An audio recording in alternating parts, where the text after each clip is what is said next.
Random thought. Is it time for us as black people to stop being triggered by the N-word? And I asked that because there's this video that came out. The brother layeth the smacketh down on his candy ass for having the nerve to say that shit to him. And there are people in the comments, which, that's always my favorite place to go. Like, those slaps came from the ancestors. Every time he reached back, he grabbed another ancestor. But you have an interesting point on this, because while it is entertaining to watch, you think that we shouldn't be triggered and allow somebody to control us this way. It was painful to watch, honestly. But so I think a few different things.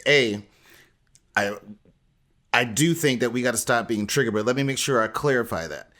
I'm not saying allow people to disrespect you or treat you less than. That should never happen. You should never let anybody do that. And we don't know everything that happened that led up to this video. I'm always a big believer in what led up to it. But oh boy, here we go. I need to see the whole video again. Whatever person said, I believe like if that's your reaction to go beat this tall, strong brother, to beat up this old white man that you can physically whoop, right? To beat him down that bad over that, you're giving him power over the word. And don't give that person or anybody power over you to make you just lose your shit like that. I think there's different instances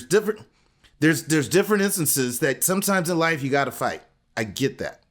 But that wasn't one of those times. You could easily walk away, but don't give a person that power just because they said that.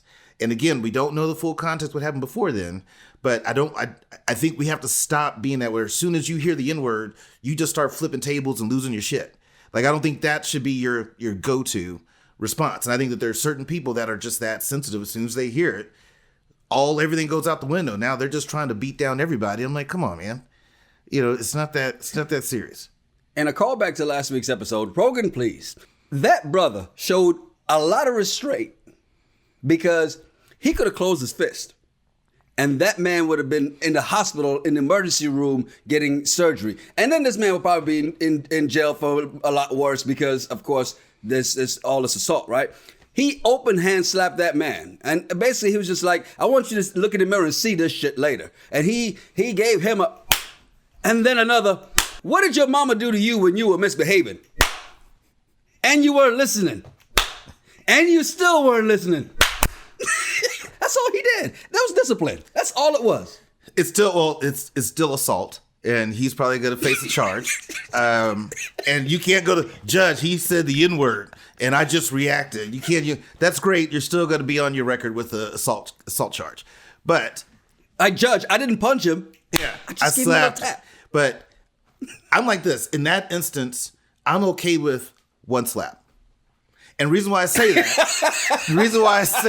just one slap, as big as that brother was, that you can just dominate this old man. So do you need to keep going after him like that? You knocked him onto the bar, then you knock him to the ground, and you didn't hear the guy say the N-word. It wasn't like he was still saying it, smack. Joe Rogan, smack. Joe Rogan. No, you don't know what else that man was saying, because that man was getting his tongue slapped around, so it was probably very, very soft. He was probably saying, "Help me, Jesus," because he was.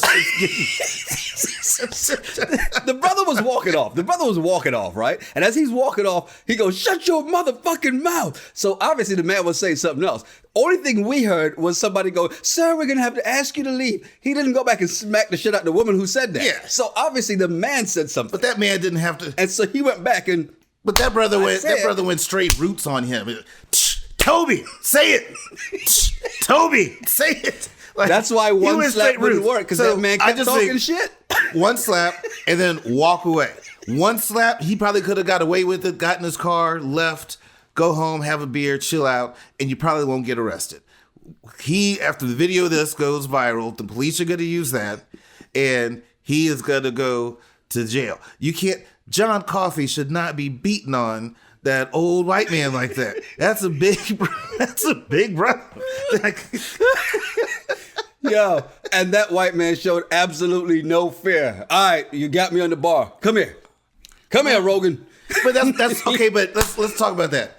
As men, that's what we're supposed to do, especially when you're with your girl. You know what I mean? If some 6'9", what's the Donovan? Who's the player for the Rams? Aaron Donald. Aaron Donald. If an Aaron Donald looking dude is trying to punk you while you and your wife are out, the rule is you can't back down. Now you're looking at this big dude, you're like, this is gonna hurt. But you can't be like, babe, grab your purse. Fine, we'll leave. You're not gonna do that. So this dude, in every man's talk, you can't back to, especially in front of your girl or his wife. You gotta step up. Now he should have just stayed down.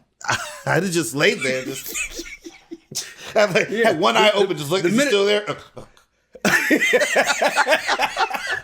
The minute he said, what? He should have faked a heart attack. Just would have laid there.